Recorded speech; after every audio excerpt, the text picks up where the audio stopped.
Não foi sempre assim, viu? Teve uma época que sábado à noite era só mais um horário chato de cobrir na UTI. Claro, o hospital já era antigo, o setor C era o pior ventilado e o leito 10 sempre dava trabalho, mas era plantão, a gente encarava. Hoje em dia, ninguém mais aceita, a escala vira um quebra-cabeça. Técnico passa mal no meio do turno, enfermeiro liga pedindo para trocar. Gente que sempre segurou qualquer barra começa a tremer antes de pegar o crachá. E o mais curioso, ninguém combina nada.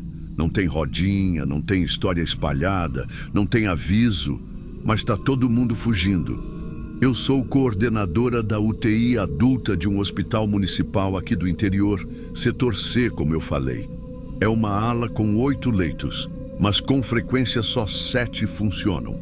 E você já vai entender o motivo. A gente lida com paciente grave, sabe? Casos que exigem medicação contínua, monitoramento cardíaco minuto a minuto e toda aquela dança silenciosa entre quem está ali tentando respirar e quem tenta manter esse fio ligado por mais um turno. Mas o problema mesmo não é a gravidade. É o que acontece quando dá 3 da manhã no sábado. Começou devagar. Primeiro, foi uma técnica nova que desmaiou dentro da copa. Depois, um enfermeiro experiente que passou mal do nada e precisou ser atendido. Outro vomitou no banheiro. Outro teve que sair porque ficou tonto. E todos relatavam a mesma coisa. Queda de pressão, suor frio, aquela sensação de que tem alguém atrás. Mesmo quando não tem. E aí, sempre vinha a pergunta: estava em qual leito? Leito 10. Aí começou aquilo que a gente nunca escreve, mas todo mundo pratica. Evita, deixa vazio, acomoda em outro, avisa que está com problema no respirador, fala que vão trocar os lençóis. Qualquer desculpa serve, desde que ninguém deite lá nas madrugadas de sábado para domingo. E o mais estranho, mesmo com fila de espera, mesmo com o hospital lotado, o leito 10 começa a sobrar. Soa absurdo, mas eu vi com os meus olhos. A gente conseguia liberar paciente antes só para não usar aquele espaço. Até que um dia eu resolvi quebrar isso. Foi numa reunião de equipe, meio informal. Eu soltei: a gente está evitando aquele leito por quê? Tem algum dado técnico que eu perdi? Porque se for psicológico, a gente precisa lidar. Silêncio. Ninguém falou nada. Mas a tensão no olhar de cada um ali disse tudo. Fiquei com aquilo na cabeça. Na semana seguinte, um paciente relativamente estável deu entrada. Pressão controlada, saturando bem, consciente, cooperativo. Era o perfil ideal para aquele leito. Eu mesma fiz a admissão. Acompanhei os dados. Não havia contraindicação nenhuma. Ele foi transferido para o leito 10 no sábado às 19 horas. Nada de anormal nas primeiras horas. Pressão ótima, frequência tranquila. Nem queixa ele tinha. Mas às 2h17 da manhã, uma técnica me chamou. Doutora, o paciente pediu para falar com alguém. Fui até lá. Ele não parecia agitado, nem com dor, mas me olhou de um jeito que não esqueço. Disse que não conseguiu dormir, que sentia que alguém estava ali, que toda vez que fechava o olho, sentia uma pressão na lateral da cama, como se tivesse uma pessoa parada ali, encostada na grade. Mas sem fazer nada, perguntei, sem mexer, sem falar, só parada, olhando. Eu revisei tudo. Monitor, oxigênio, equipamentos, nada fora do lugar. Às 4h07, sem qualquer sinal prévio, ele teve uma parada súbita. A equipe interveio em segundos. Tudo foi feito, mas ele não respondeu. Quando fomos rever a gravação do ECG para avaliar o ritmo e entender se houve algum sinal não percebido, teve um trecho, um ruído estranho no meio do traçado, como se um impulso externo tivesse atravessado o sinal. Não era falha do aparelho, mas também não era batimento. Técnico da engenharia viu. Não soube dizer o que era. Eu também não soube. Mas soube o que fazer. Interditei o leito. Não pedi autorização, não protocolei. 30 dias, portinha fechada. Na planilha, manutenção preventiva. Ninguém perguntou. Ninguém questionou, ninguém quis saber. A parte mais difícil foi perceber que todo mundo sentiu alívio. Depois que eu interditei o leito, teve um silêncio no setor que me chamou a atenção. As conversas que normalmente surgiam sobre a escala, sobre o rodízio, pararam. Pela primeira vez em meses, eu não ouvi mais ninguém dizer que estava passando mal ou que precisava sair no meio da madrugada. Era como se aquela cama parada tivesse feito o ambiente respirar. Eu continuei indo para esses plantões, mas comecei a reparar em outra coisa. Mesmo sem ninguém internado ali, ninguém mais entrava na sala de descanso durante a madrugada. Não importava se o plantão estava tranquilo, se os sinais estavam estáveis ou se todo mundo já tinha feito tudo o que precisava. O pessoal preferia ficar no corredor, em pé, do que passar por aquele vão perto da porta do leito 10. Foi aí que eu decidi ir mais a fundo. Peguei os registros dos últimos 6 meses. Entrei nos prontuários, analisei horários, padrões. E percebi que nos últimos 10 casos de parada súbita na UTI, 8 tinham acontecido entre 3h40 e 4h15 da madrugada. E em 7 deles, o paciente estava no leito 10. Coincidência? Talvez. Mas o que me tirou o chão foi outro detalhe. 3 dos pacientes que foram transferidos de outros leitos para lá melhoraram consideravelmente por dias e depois tiveram queda abrupta nas madrugadas de sábado para domingo. Um deles, inclusive, tinha alta prevista na segunda-feira. Isso começou a me corroer por dentro. Eu sou uma profissional técnica, fiz residência, tenho mais de 20 anos de UTI. Já enfrentei surto de infecção, já lidei com falta de insumos, já me virei com 2 técnicos para 8 pacientes.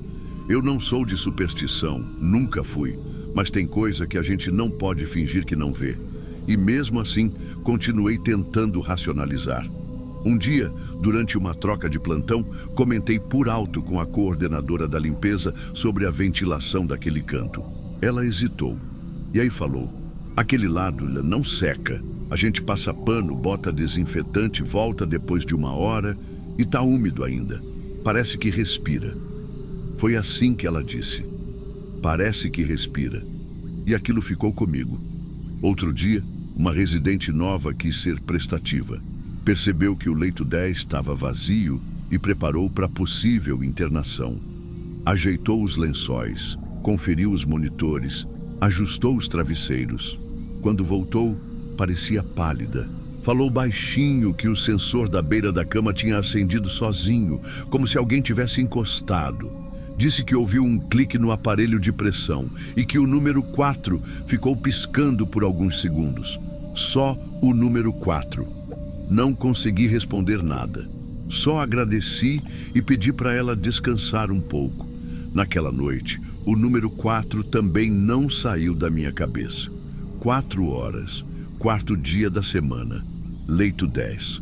A gente começa a procurar lógica onde não tem. Mas o corpo sente antes da mente tentar explicar. Foi ali que eu entendi. O medo não estava no que aparecia, estava no que nunca apareceu. Porque ninguém nunca viu nada, mas todo mundo sentia. E quando a gente sente a mesma coisa sem combinar, é porque tem alguma coisa ali. Alguma coisa que a gente não sabe nomear e sinceramente nem quer. Depois dos 30 dias, a interdição venceu. A direção questionou informalmente.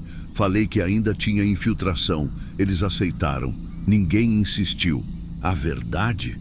Hoje aquele leito segue vazio. E mesmo com pressão de superlotação, ninguém toca no assunto. Na planilha, está marcado como reservado para manutenção contínua. Na prática, virou um código silencioso para deixa como tá. O mais recente caso foi de uma técnica que voltou de licença e tentou reorganizar a sala. Trocou algumas camas de lugar, reativou os aparelhos do leito 10 sem perceber. Naquela madrugada, ninguém passou mal. Mas o monitor cardíaco, desligado há mais de 1 mês, começou a apitar sozinho às 4h03. Não havia fio conectado, não havia paciente, só o som. Sequência de 3 bips curtos. Pausa. E mais 3, como se alguém tivesse puxado o fôlego e parado. Fui eu quem desligou o aparelho. Não falei nada com ninguém. Apenas voltei a marcar o leito como fora de uso. Hoje, o setor funciona, mas a escala continua com buracos de sábado para domingo. E eu entendo, não cobro, não questiono.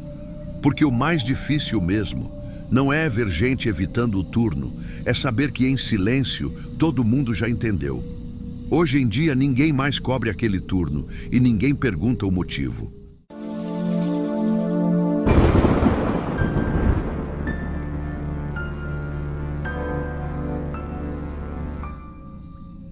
Não sei se o que aconteceu naquela semana foi coincidência, falha técnica ou algo que a gente simplesmente não tem ferramenta para explicar.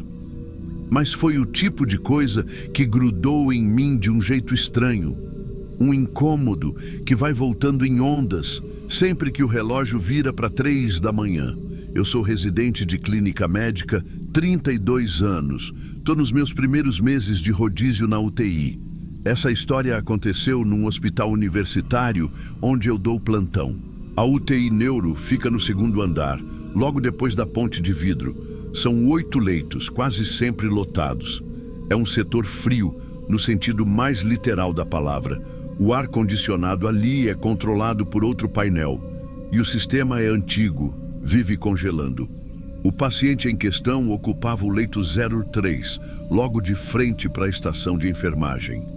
Um homem de 60 e poucos anos que havia dado entrada por encefalopatia hepática avançada. Chegou em estado de confusão, oscilando bastante, com alteração no nível de consciência e alguns episódios de agitação. Já tinha um histórico grande de internações e o fígado dele já não respondia mais a muita coisa. Era aquele tipo de caso que a gente sabe que vai ficar ali por um tempo, sabe? A gente vai tratando o que dá, acompanhando, esperando melhorar ou descompensar. E ele estava estável, digamos assim. Não em bom estado, mas com suporte, monitoramento contínuo, droga vasoativa em baixa dose.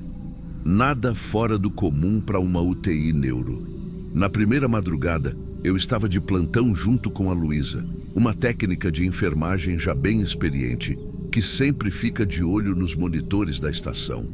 Era quase 3h20 quando ela levantou o rosto devagar e olhou direto para mim.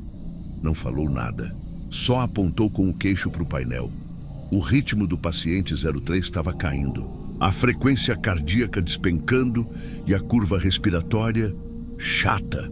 Fomos os dois direto. Quando chegamos no leito, ele já estava cianótico, apneico. Chamamos o preceptor, iniciamos o protocolo. Foi uma parada mesmo, mas voltou rápido.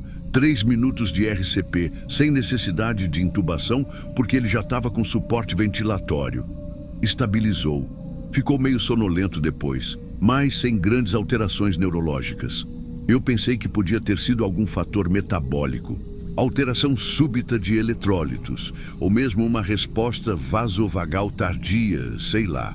Fizemos exames de controle. O laboratório não mostrou nada gritante. E a noite passou. Na segunda madrugada, eu estava de novo no plantão. A equipe era diferente, mas o setor o mesmo. E por mais absurdo que pareça, 3h19 cravado, novo episódio. Dessa vez, demorou 6 minutos para a gente conseguir retorno da circulação. E ele voltou diferente. Olhar mais apagado, resposta motora mais lenta, mas ainda assim, voltou.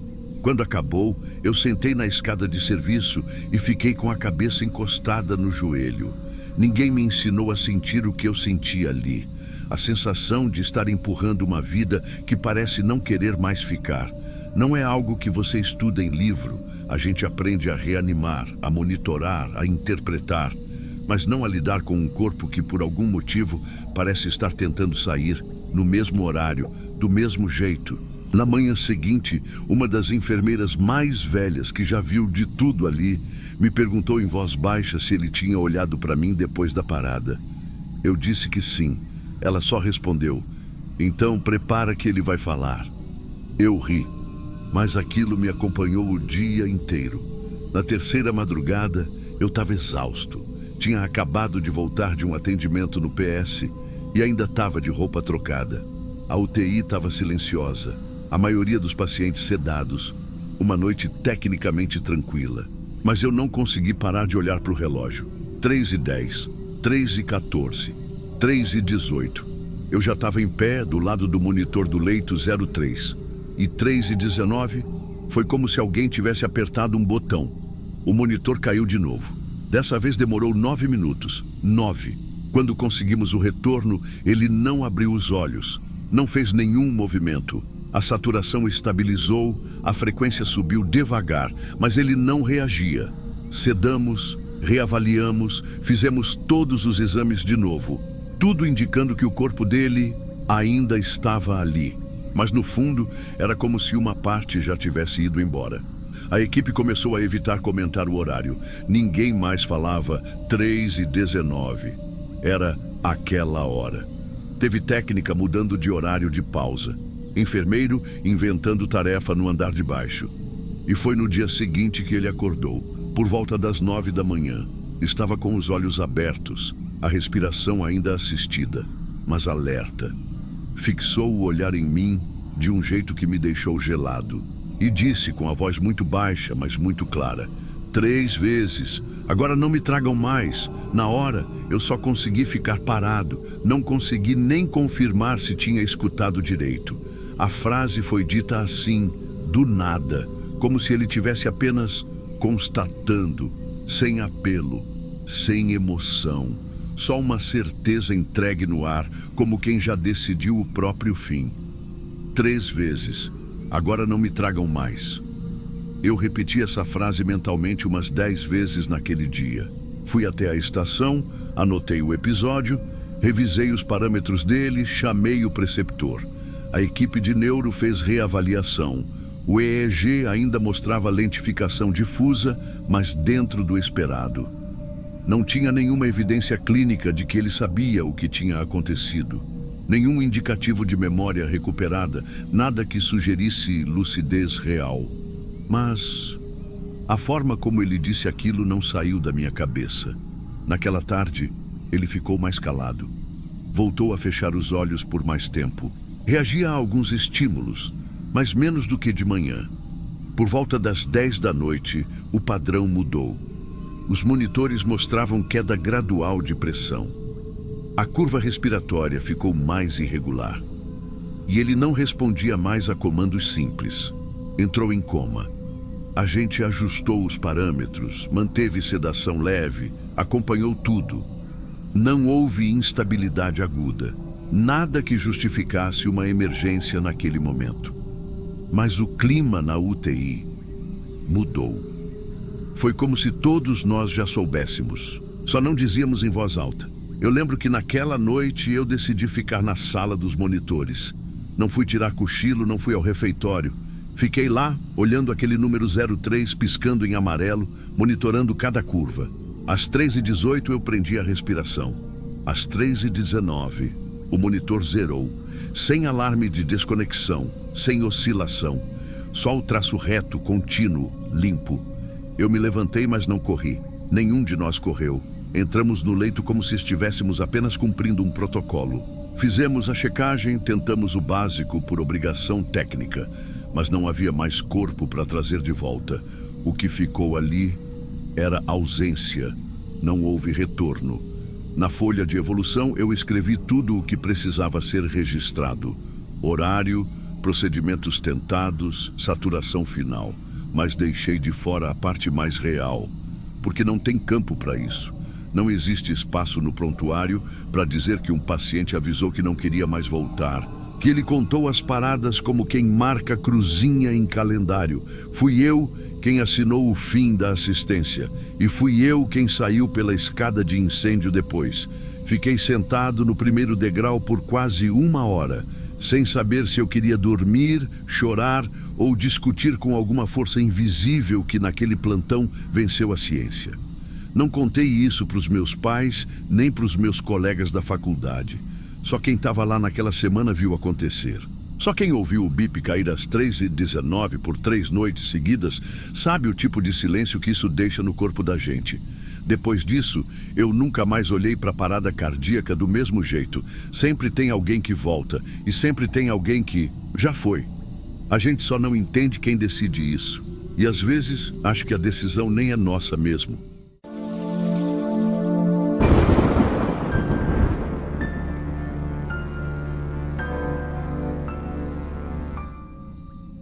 Se você passar pela porta lateral da ala 3, aquela com a plaquinha da vigilância meio torta, vai ver um corredor longo, iluminado demais, com um relógio digital vermelho bem no alto. Quase sempre está marcando coisa errada, mas naquela madrugada, ele acertou. Eu trabalho ali desde antes daquela parede ganhar pintura nova. Sou da equipe fixa da UTI adulto, setor de paliativos. Aquela parte onde a gente não fala mais de cura, só de alívio. É o tipo de lugar que você entra sabendo que a maioria não sai andando. E isso muda a forma como a gente cuida. Naquela noite, eu estava com a escala completa. 4 pacientes, todos entubados. Quadro estável dentro do possível. Nenhum em ventilação espontânea. Nenhuma intercorrência. O leito 8 era o último da fileira. Fica bem ao lado da porta de emergência. E quem conhece aquele setor sabe, é o único que dá para ver da porta de vidro quando a gente passa pelo corredor lateral. O paciente daquele leito era o Sr. Osvaldo. O nome completo dele estava no prontuário, mas todo mundo só chamava de seu Osvaldo. Uns 70 e poucos anos. Diagnóstico fechado, sem resposta ao protocolo. Ele não tinha mais tempo, só estava sendo mantido confortável. Era magro, muito calmo, e sempre que a gente entrava no quarto, ele fazia um gesto com a cabeça. Mesmo quando já não conseguia mais falar. O que me marcou, na verdade, foi uma frase que ele repetiu durante os 2 últimos dias. Não me desliga ainda, não. Só mais um pouco que ele está vindo. A gente não sabia direito quem era esse ele. Depois entendi que era o filho. Vinha de fora. A mulher dele já tinha partido. Ele não tinha mais ninguém. Era só esse filho, que morava a umas 6 horas dali, numa cidade pequena do sul do estado. A assistente social tinha conseguido contato e ele estava vindo. O problema foi que o tempo do corpo não esperou. Às 3h11 da manhã, a técnica que estava comigo notou a parada no traçado. Pulso ausente, saturação zerada, nenhuma resposta. Eu entrei, fiz tudo que era protocolo, só o que precisava, com respeito. Quando é paliativo, não tem reanimação. A gente apenas confirma, registra e inicia os trâmites de desligamento dos equipamentos. Ele estava sereno, rosto muito tranquilo, mais do que o comum. O quarto ficou frio. E naquela hora, o que me veio foi só isso. Ele não conseguiu esperar. Preparamos o corpo, retiramos tudo o que precisava, deixamos limpo, coberto até o peito, como o hospital orienta. Ficha preenchida. Nome completo no campo de óbito. Documentação enviada. Apaguei a luz do quarto. Só deixei o monitor ligado, por costume. Aquele monitor não servia para mais nada, mas era automático para mim. Como deixar uma lâmpada acesa mesmo sabendo que ninguém está lá? Na UTI, o tempo não corre como no resto do hospital. Você começa um turno e quando pisca está nascendo um dia novo com cheiro de cloro no corredor. Às 5h12 da manhã, eu estava fechando o relatório da troca de turno. Sozinha na sala de apoio, revisando os registros. Foi quando ouvi aquele bip único do monitor. Só ele. Um sinal. Sabe aquele som agudo, curto? Não era alarme, não era falha. Era pulso. Dei 2 passos até a porta. Abri direto a cortina de plástico do leito 8. A sala estava do jeito que deixei. Luz apagada, corpo coberto, nada fora do lugar, mas o monitor mostrava saturação, 94%, um traçado nítido, batendo regular por 4 segundos. Depois, 0, sumiu. A tela voltou a ficar preta. Não piscava mais nada. Na hora pensei em falha elétrica, chamei a técnica. Pedi para verificar a tomada, o fio, tudo certo. Nenhum mau contato, nenhum sensor conectado, o oxímetro sequer estava no dedo dele, nem tinha como estar. Só que o registro ficou gravado no sistema. Mostrou aquele pico de 4 segundos. E aquilo me engasgou de um jeito estranho. Não era susto, era outro tipo de silêncio. Aquele que entra devagar e parece que só você ouviu. A explicação que me deram foi interferência, pulso fantasma, algum estímulo vindo do ambiente, talvez outra máquina influenciando a leitura. Mas nenhuma outra estava próxima e nenhuma outra acusou nada no mesmo minuto. No fim da manhã, eu fiquei sabendo de uma coisa. A recepcionista da entrada da UTI comentou que às 5 e pouco um rapaz tinha entrado com pressa. Passou pelo corredor lateral, aquele que dá visão direta para o leito 8. Não pôde entrar porque a visita só seria liberada depois da liberação do corpo. Mas ele passou ali, olhou direto pela vidraça, chorou e foi embora andando devagar, sem entender se tinha chegado a tempo ou não. Era o filho. Ele chegou às 5h12, a mesma hora do pulso. Eu não sou do tipo que se impressiona com qualquer coisa. Já lidei com família implorando para segurar a mão do parente antes de ser levado. Já vi gente discutindo herança com o corpo ainda quente do lado. Já presenciei gente que parecia esperar alguém sair da sala para então ir embora em paz. Mas aquilo não foi simbólico, não foi interpretação. Foi uma máquina ligada num corpo já desligado, voltando a acender sozinha, por 4 segundos. E justo no minuto exato em que o filho passou diante da porta de vidro. É difícil explicar isso sem parecer que eu estou forçando alguma coisa. Eu mesma, na hora, tentei racionalizar de todo jeito. Revisei protocolo, olhei de novo o horário do registro. Voltei o sistema. Falei com o engenheiro clínico. Pedi até para testar interferência por proximidade com outros leitos. Nada. Não houve sobreposição. Não havia estímulo externo suficiente para causar aquele traçado. Aquilo não me deu medo. Não é disso que eu estou falando. O que ficou foi um desconforto profundo, como se o corpo soubesse, como se ele tivesse esperado até onde pôde. E quando não conseguiu mais, ainda assim reagiu, como quem reconhece a presença de quem ama, mesmo sem mais força para abrir os olhos.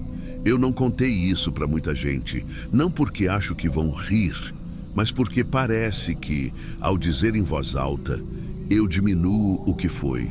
Tem coisa que a gente carrega como cicatriz silenciosa. Ela não dói o tempo todo, mas está lá, e às vezes coça no fundo da alma. Depois desse caso, eu comecei a prestar atenção em outras coisas, em outras saídas. Comecei a reparar em como alguns corpos parecem aguardar. Não é sempre, mas acontece mais do que eu gostaria de admitir. Teve uma senhora, semanas depois, quadro terminal, oncologia, quase sem consciência. E ainda assim, só veio a parar quando o neto, que estava em coma alcoólico no pronto-socorro, acordou de madrugada e chamou o nome dela. Foi uma auxiliar que me contou isso, com os olhos cheios. Na mesma hora, o monitor da avó zerou. Essas coincidências vão se acumulando e você começa a perceber que talvez o corpo tenha uma última forma de reagir. Não por milagre, não por explicação mística, mas por um tipo de resposta que a medicina não mede. Algo que a gente chama de resposta reflexa, mas que talvez tenha outro nome. Talvez saudade ao contrário. O mais difícil de explicar naquele caso do seu Osvaldo foi o pulso. Não uma lágrima escorrendo, não um suspiro, mas pulso. Pulso é ritmo. Pulso é sistema ativado. Pulso exige registro. E o sistema gravou. Depois daquilo, passei a me perguntar sobre o que mais a gente deixa escapar, por pressa ou por descrença. A gente se acostuma a só enxergar o que aparece no exame, no visor, no protocolo. Mas tem coisa que não aparece ali. E mesmo assim, responde. A ficha dele ficou arquivada como todas as outras. Nenhuma anotação a mais. Ninguém pediu explicação. Ninguém fez questão de discutir aquilo na reunião de turno.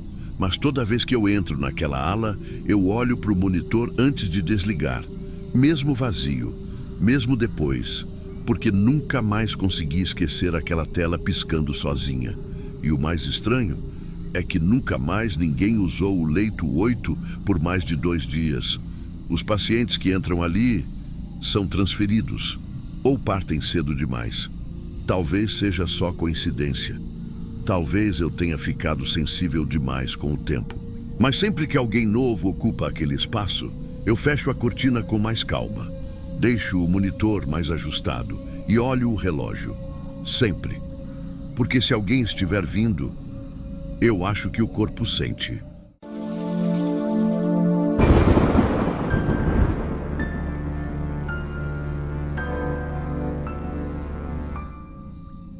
Eu só fui reparar porque fui eu quem prendeu aquele suporte com o esparadrapo. Não devia ter mexido, eu sei. Mas o gancho estava bambo e ninguém ia trocar naquela madrugada. A farmácia já estava trancada, a manutenção só viria no dia seguinte. Então, eu dei 2 voltas com a fita para segurar firme e deixei lá. Coisa de costume. Só que depois das 3 da manhã, quando passei ali de novo, o gancho tinha girado. Pouquinho. Só 1/3 do movimento, mas tinha girado. Na hora, eu olhei para o teto, achei que podia ser o ar-condicionado batendo torto ou algum solavanco da cama. Mas não, a cama estava vazia. O ar também. E o suporte não era daqueles móveis, era fixado no chão, com base de ferro. E eu tinha apertado bem. Eu saí do quarto meio sem pensar nisso, sabe? Era uma noite puxada. Tinha uma senhora do leito 6 com dispneia recorrente e um rapaz do leito 2 que gritava sempre que apagavam a luz. A gente não tem tempo para viajar em detalhe. Foi só no dia seguinte que veio o incômodo. O paciente que internaram no leito 4 de manhã era jovem, vítima de um acidente doméstico. Nada grave. Conversava com a gente. Estava só em observação, oxigenoterapia leve. Mas 24 horas depois, ele teve uma parada inesperada, silenciosa, em repouso. Eu nem liguei os pontos, para ser honesta. Só fui me dar conta 2 semanas depois, quando outro técnico comentou de forma solta, durante a troca de turno. Engraçado, o suporte do 4 estava girando sozinho ontem. Quando ele falou, eu congelei por dentro, porque era a mesma coisa. Mesmo suporte, mesmo quarto, mesmo horário. A gente não falou mais disso. O leito 4 fica no fim do corredor, de frente para a central de gases. Do lado daquele alçapão que ninguém mexe, sabe? Aquele que a gente só lembra que existe quando alguém da manutenção encosta lá para mexer na válvula da rede. Fica sempre escuro ali. Mesmo com a luz acesa, parece um canto mais apagado que o resto. Eu comecei a observar mais, sem comentar com ninguém, só prestava atenção. E foi ficando difícil ignorar. Na 3ª vez que o suporte girou, era um senhor com DPOC. Estava lúcido. Queria voltar para casa. O suporte fez o mesmo movimento. E no dia seguinte, ele também não resistiu. O padrão me travou. Era sempre de madrugada. Sempre o mesmo gancho. Sempre no quarto vazio ou com alguém em situação estável, que ninguém esperava complicação. Eu tentei buscar explicação técnica, vibração, estrutura torta, ar do duto forçando a base. Mas não tinha lógica. Os outros suportes do mesmo corredor nunca se mexiam. Só aquele. Um dia, uma colega da equipe viu também. Ela passou o plantão inteiro dizendo que estava com calafrio. No fim da noite, ela olhou para mim e falou baixinho na hora de assinar o controle de sedação. Ele mexeu, eu só assenti. E foi aí que a gente entendeu. Ninguém mais queria ficar no 4. Quando a planilha de leitos dava ele como disponível, os olhos se desviavam. Ficava por último. Só usavam quando não tinha escolha. Na 5ª que eu cobri a técnica do noturno, foi diferente. Não estava na minha rotina. Fiquei deslocada. O setor estava silencioso demais, sabe? Aquele silêncio de hospital que não é calmo, é oco. O paciente do 4 era um homem forte, de 60 e poucos. Entrara por suspeita de síndrome gripal, mas estava bem. Saturando normal, sem febre. Dormia e comia direitinho. Eu estava reorganizando as seringas quando ouvi o barulho. Não foi alto, mas foi direto. O rangido leve do ferro girando. Eu congelei. Não fui correndo, não fui ver. Fiquei parada, só escutando. Porque era como se alguém estivesse segurando o suporte pelo meio e girando devagar até fazer ranger. Quando finalmente tomei coragem de olhar, ele já estava parado. Mas o paciente estava acordado, me encarava e disse uma frase que me gelou de um jeito que eu não sei explicar. Pede para a moça de branco parar de balançar isso. Ela está me dando aflição. A voz dele era normal. Ele parecia bem. Mas no dia seguinte, às 6 e pouco da manhã, o colega que entrou no turno me ligou. O homem do 4 teve uma parada. Sem aviso, sem desconforto prévio. Não responderam. Eu abri o prontuário. Escrevi. Paciente relatou incômodo com movimentação incomum do suporte de soro durante a madrugada. Mas apaguei. Fechei o computador e naquele mesmo dia comecei a anotar à mão, num caderno velho que eu guardava para anotações da faculdade. Não era para ninguém ver, era só para eu não esquecer. Quinta-feira 03007, suporte girou. Paciente relatou incômodo. Sexta 06:13, evento fatal confirmado. Eu não sabia por que fazia isso, só sabia que precisava anotar. No início, era só um caderno velho com 1 ou 2 linhas por semana. Escondido no fundo da minha bolsa, entre a carteira e uma necessaire. Só eu sabia. E só eu lia. Com o tempo, ele foi virando um segundo plantão, porque eu comecei a esperar. Todo dia que o quarto 4 recebia um novo paciente, eu anotava a hora da internação. E nas noites seguintes, sem querer querendo, eu passava mais tempo por ali do que em outros leitos. Só para ver. Teve uma madrugada em que nada aconteceu. Nenhum movimento, nenhum ruído. O gancho ficou parado e o paciente teve alta 2 dias depois. Eu me senti ridícula. Fechei o caderno. Quase rasguei a folha. Mas antes disso, fui checar a ficha do paciente. Descobri que ele não estava ali por conta própria. Veio porque o hospital da cidade vizinha negou atendimento, então jogaram para cá. E o nome dele não era o nome dele, era o de um primo que ele usava nos cadastros do SUS. Ele nem estava na vaga que era para ser dele. Aí me deu um frio, como se o quarto soubesse e tivesse esperado pelo paciente certo.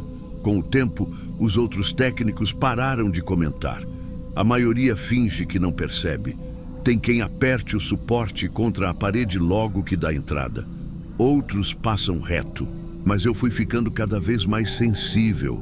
Sabia identificar o som do ferro rangendo só de ouvir de longe, mesmo com eletro apitando, mesmo com monitor gritando. Era sempre do mesmo jeito. 3 da manhã, 4 no máximo. O suporte girava uma vez, só uma. E parava. Às vezes o paciente via, às vezes não. Teve uma senhora que cobriu o rosto com o lençol, não disse nada, mas depois que o suporte parou, ela ficou de costas e não quis mais conversar com ninguém. Eu cheguei a pensar em mudar de setor. Pedi transferência para a ala cirúrgica, mas a supervisora não deixou. Disse que a UTI era onde eu rendia melhor. Rendia mesmo. Mas aos poucos, fui deixando de olhar para as outras camas. Eu via o suporte mexer e já sabia. Parava o que estava fazendo, pegava o caderno e escrevia. Quarta-feira, 02:59, giro completo. Sexta, 07:1, paciente não resistiu após intercorrência súbita. Não era previsão, não era medo, era constatação. O que mais me marcou foi um senhor que teve AVC leve. Estava em recuperação, lúcido, bem-humorado. De madrugada, ele me chamou com o sinal de campainha, e quando cheguei, ele estava chorando. Disse que sonhou com a mulher dele, já falecida. Disse que ela estava sentada na poltrona do lado, olhando para ele, mas o problema não era isso. O problema é que ela não olhava para ele. Olhava para o suporte. No dia seguinte, ele parecia melhor. Conversou, almoçou, até fez piada com o médico. Na virada da noite faleceu. Hoje em dia o leito 4 continua ali. O alçapão continua fechado. A parede tem um tom de tinta diferente. Repintaram depois de um vazamento. Mas continua parecendo manchada. O suporte já foi trocado. Nova base, novo gancho. Mas o som é o mesmo. A última anotação que fiz foi há 3 semanas. Domingo, 03:12. Gancho girou. Segunda, 05:45. Evento confirmado. Só que dessa vez, eu demorei para escrever, porque foi o paciente que me chamou. Pediu água. Quando cheguei, ele estava olhando para o suporte com uma calma estranha. Aí ele disse: "Você ouviu também, né?" Eu não soube o que responder. Tem quem diga que o corpo da gente sabe, que antes de acontecer a gente sente. Alguns relatam cheiro, outros pressão no peito, frio nos pés. Eu não tenho nada disso. Eu escuto ferro, metal contra metal. Um barulho seco, lento, de algo que está sendo girado com cuidado. E toda vez que escuto, sei que alguém ali dentro vai embora. Já pensei em sumir com o caderno. Já escondi ele na casa da minha mãe, num armário velho de remédio. Mas acabo voltando lá, pegando de volta e trazendo comigo para o hospital. É como se aquilo que eu anoto impedisse de explodir por dentro. A verdade é que a gente vê muita coisa que não dá para explicar.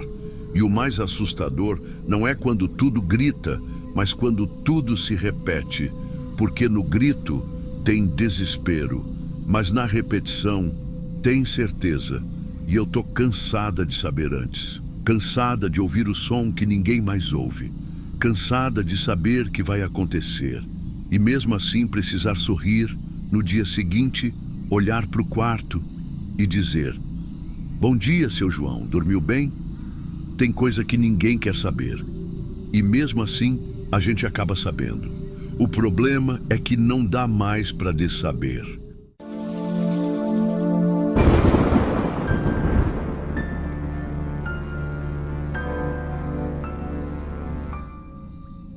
Não sei explicar o que me travou naquele dia.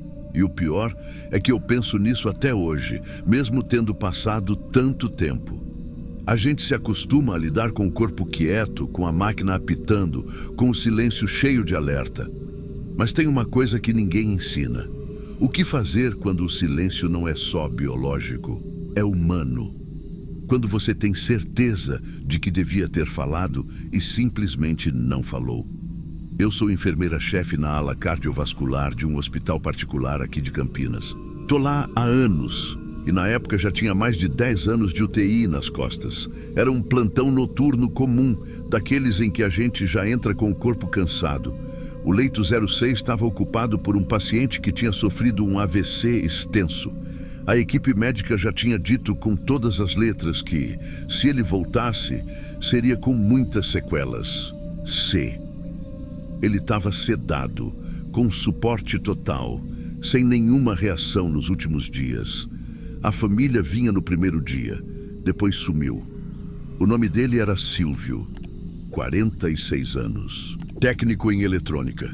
Tinha uma tatuagem apagada no braço direito, aquelas de estrela com raio que todo mundo já viu em algum primo dos anos 90. A noite estava calma, monitor sob controle, pressão estável. O tipo de calma que costuma vir antes de alguma coisa que vai ficar marcada. Lá pelas 2 da manhã, enquanto eu organizava umas pendências no posto, 2 técnicos vieram buscar insumos. Eles não me viram de primeira. Eu estava na curva do balcão mais para trás, escrevendo no papel de controle de antibiótico, e eu ouvi. O tipo de coisa que a gente nunca devia dizer em voz alta, ainda mais dentro de uma UTI. Um deles soltou: "Esse do 06 está só fazendo hora, nem família aparece mais, ocupando o leito à toa." O outro riu com aquele tom que vem da falta de sono e empatia misturada. "Já era para ter ido, tá só sugando recurso, coitado." Eles falaram baixo, mas não tão baixo. Deram risada, saíram andando como se fosse só mais um comentário bobo de madrugada. E eu fiquei ali, sem falar nada, não porque concordasse, mas porque na hora eu pensei, não vai adiantar, melhor deixar. E é isso que me destrói até hoje. Eu não estava de acordo, mas deixei passar. Me calei, fingi que não ouvi e voltei para o meu plantão. Na manhã seguinte, o Silvio ainda estava sedado. Nenhuma mudança. A médica da manhã ajustou a sedação, passou visita com calma, nada fora do esperado. Só que 2 dias depois, eu estava entrando no leito com o carrinho de curativo e dei de cara com ele. Olho meio aberto, respiração lenta, mas consciente. Muito fraco, mas acordado. Foi um susto, porque ninguém esperava. Ele mexia os olhos devagar, mas fixava. Quando olhei para ele, ele piscou. Só uma vez, devagar, e os olhos dele ficaram em mim. Eu fui cumprimentar com calma, puxar assunto, checar o acesso. E aí ele falou. A voz saiu quase num sopro, rouca, como quem gastou toda a energia só para dizer aquilo. Ainda estou aqui, ocupando o leito. Ele fechou os olhos logo depois. Não disse mais nada naquele dia, mas foi o suficiente. A frase era idêntica, a mesma entonação. Como se ele tivesse escutado tudo, como se tivesse guardado só aquilo e jogado de volta na hora certa, como um espelho. Eu congelei. Eu saí do leito com o carrinho na frente, como se o plástico pudesse me proteger de alguma coisa. Fui direto para a salinha de prescrição, sentei e fiquei olhando para o nada, porque o que ele falou não era só uma frase, era o reflexo do que eu tinha deixado acontecer. Aquele comentário que eu ouvi e deixei passar, tinha atravessado o sedativo. O barulho dos monitores, a convicção da equipe de que ele não voltaria. Tinha atravessado tudo e ficado nele. Ele não sabia meu nome, mas olhou para mim como se soubesse. Não com raiva, isso seria mais fácil de lidar. O olhar dele era outro. Era o tipo de mágoa quieta que desmonta. E naquele instante eu entendi que a consciência não é só elétrica, que escutar não depende só do ouvido. Ele ficou internado mais alguns dias. A evolução dele foi lenta, comunicava pouco, às vezes se perdia, às vezes fixava. Nunca mais falou daquilo, nem para mim, nem para ninguém. Mas eu já tinha ouvido o suficiente. Nunca contei esse episódio. Nem para a psicóloga do hospital, quando ela veio fazer escuta com a equipe. Eu disse que estava tudo bem. E continuei como se nada tivesse acontecido. Mas não estava tudo bem. Não desde aquele olhar. Desde então, mudei algumas coisas que ninguém percebe. Comecei a conversar com todos os pacientes como se estivessem ouvindo. Mesmo os entubados. Mesmo os que estão desacordados há semanas. Explico tudo. O que vou fazer, que medicamento é, peço licença, aviso quando vou virar, quando vou aspirar, quando vou encostar. Tem colega que acha que é protocolo, que sou certinha demais. Mas não é por causa de regra, é por causa do Silvio, porque eu sei que alguém pode estar ouvindo e porque eu não quero mais deixar nada pendurado no silêncio. A última vez que vi ele foi quando a equipe do transporte veio buscá-lo. Estava indo para uma clínica de reabilitação neurológica, ainda com limitação, mas se expressando. Quando passaram com a maca pelo posto, ele virou o rosto devagar. Olhou para mim de novo. Não sorriu, não fez sinal, só olhou. E eu senti o mesmo desconforto de antes. Mas dessa vez, diferente, porque era um desconforto merecido. O tipo que você carrega quando entende que o erro foi não ter feito nada, que o mal não foi uma ação, mas uma omissão. Eu aprendi naquele plantão que a dignidade de um paciente não depende do grau de consciência e que o silêncio também pode ser um lugar onde as coisas ficam presas. Até hoje, quando passo pelo leito 06, me dá um aperto. Não porque algo ruim tenha acontecido ali, mas porque eu deixei acontecer. E tem coisa que a gente só aprende assim, tarde. Se você curte esse tipo de história real, tensa, que faz a gente pensar e olhar diferente para o mundo, se inscreve aqui no canal. Isso ajuda demais o nosso trabalho a continuar crescendo e trazendo relatos cada vez mais impactantes. E para quem já está com a gente, deixando comentário em cada vídeo, dizendo o que sentiu, o que pensou, obrigado de verdade. É isso que dá sentido a tudo que a gente faz por aqui.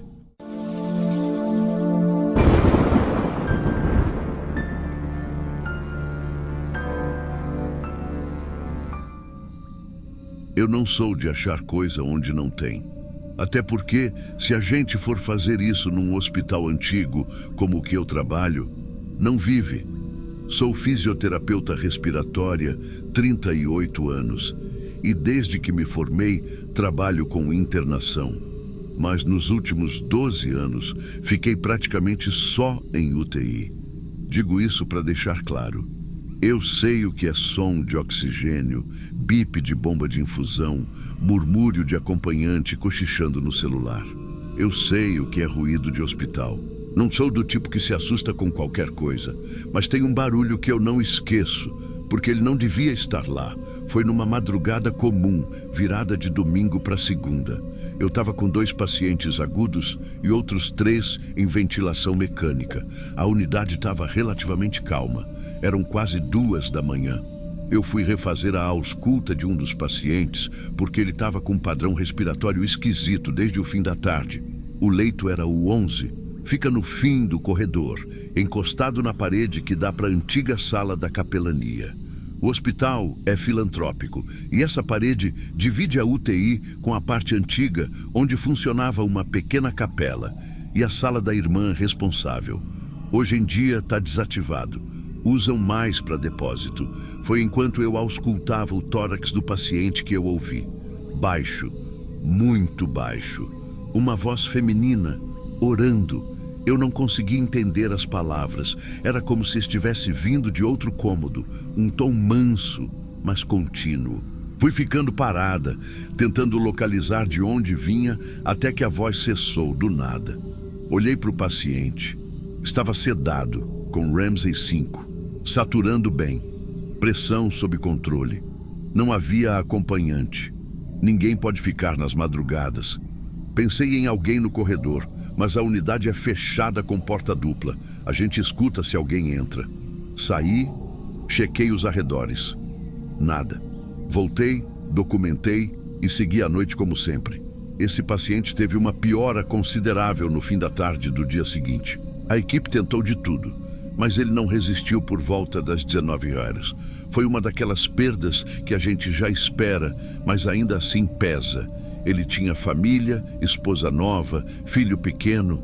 Guardei aquilo da voz no fundo da cabeça. Joguei a possibilidade de estar ouvindo algum som vindo da tubulação ou de ter sido alguma rádio ligada em outra ala. Mas algo ficou esquisito desde aquele dia, porque não foi a última vez. 2 semanas depois, o leito 11 voltou a ser ocupado. Paciente com quadro crônico que descompensou, estava consciente, cooperativo, mas com histórico pulmonar complicado. E na madrugada do 3º dia dele na UTI, de novo, aquele som. Dessa vez, eu estava mais distante, próximo do posto de enfermagem. Parecia que alguém estava recitando uma oração por baixo da respiração. Frases pausadas, como se cada palavra estivesse sendo entregue com um cuidado que a gente não costuma ouvir. A enfermeira-chefe, que estava organizando a medicação ao meu lado, parou também. A gente se olhou. Ela perguntou: "Você ouviu isso?" Eu fiz que sim. A gente levantou ao mesmo tempo. Chegando lá, o paciente estava deitado, acordado. Disse que não ouviu nada. Disse que estava dormindo até a gente chegar.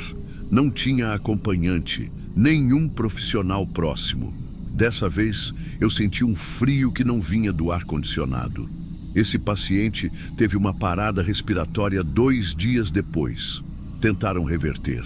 Conseguiu ainda permanecer algumas horas, mas foi ficando cada vez mais instável. No fim da tarde, acabou partindo também. E aí, o padrão começou a se formar. Nos meses seguintes, não era sempre, mas de tempos em tempos, alguém relatava a tal oração. Sempre em noites mais silenciosas, geralmente entre 1 e 3 da manhã.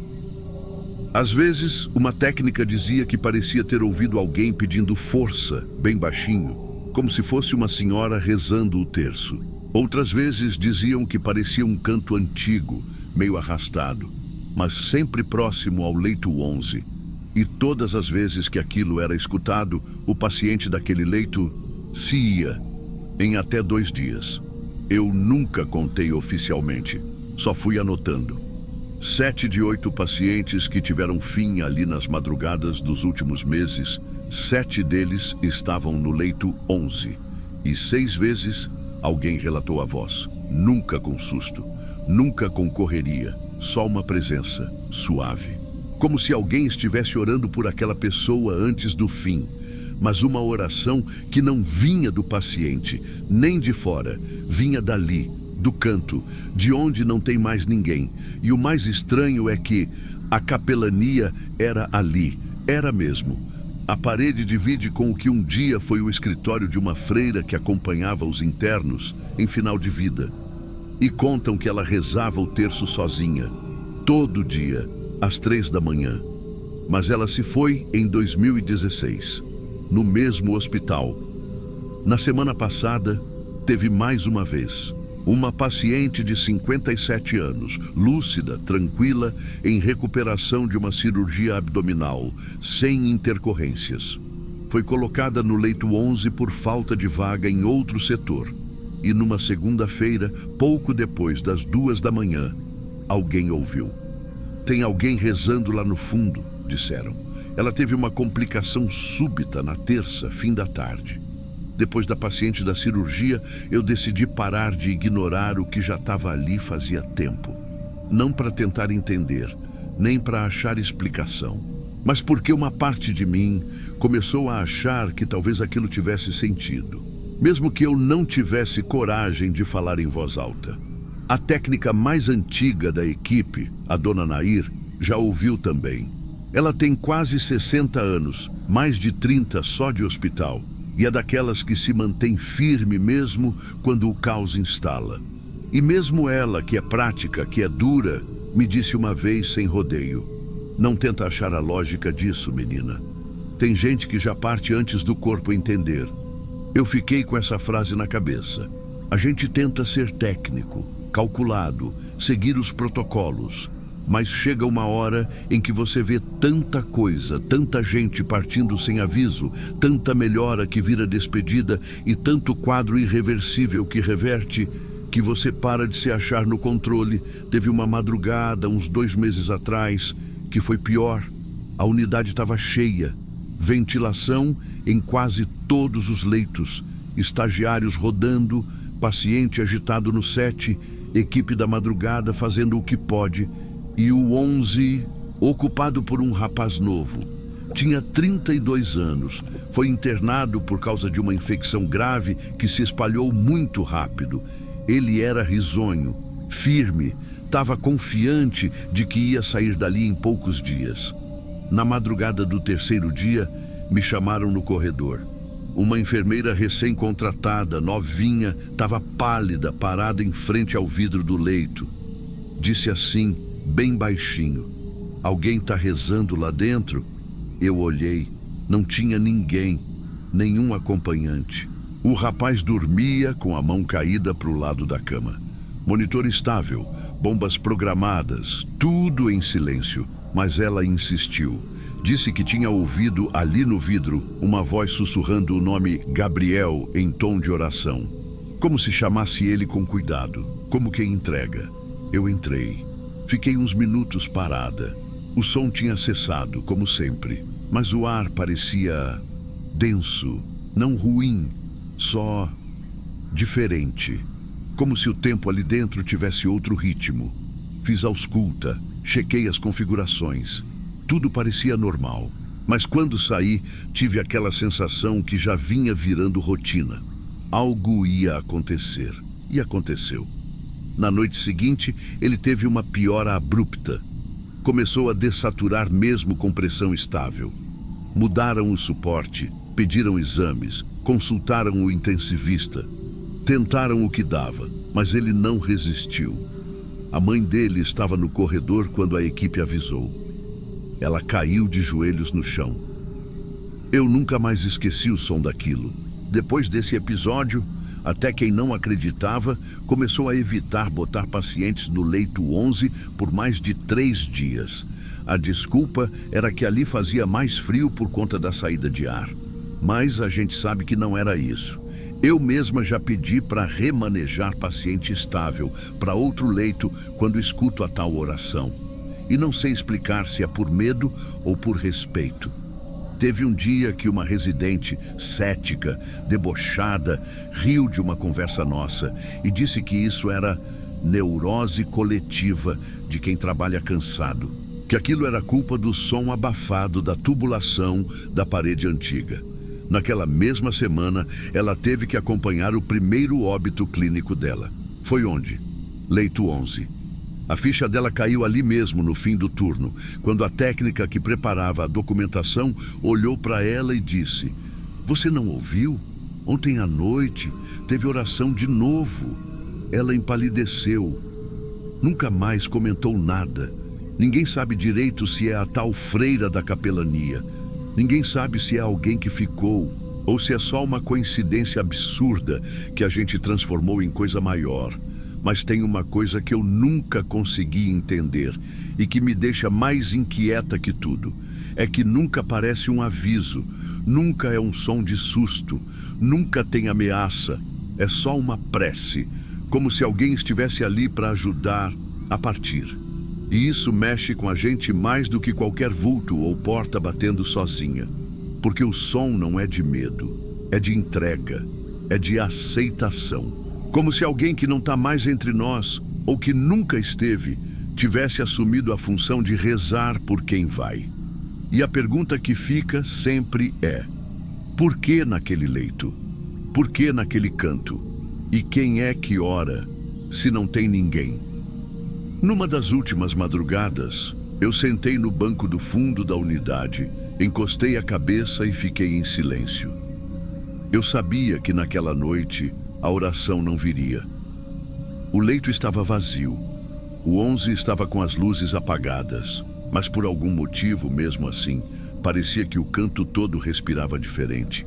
E eu me peguei pensando: talvez seja essa a função de quem ficou tempo demais dentro de uma UTI. A gente aprende a escutar o que ninguém mais escuta. Nem sempre é sobre barulho. Às vezes, é sobre o silêncio que vem antes, ou a reza que chega antes da partida.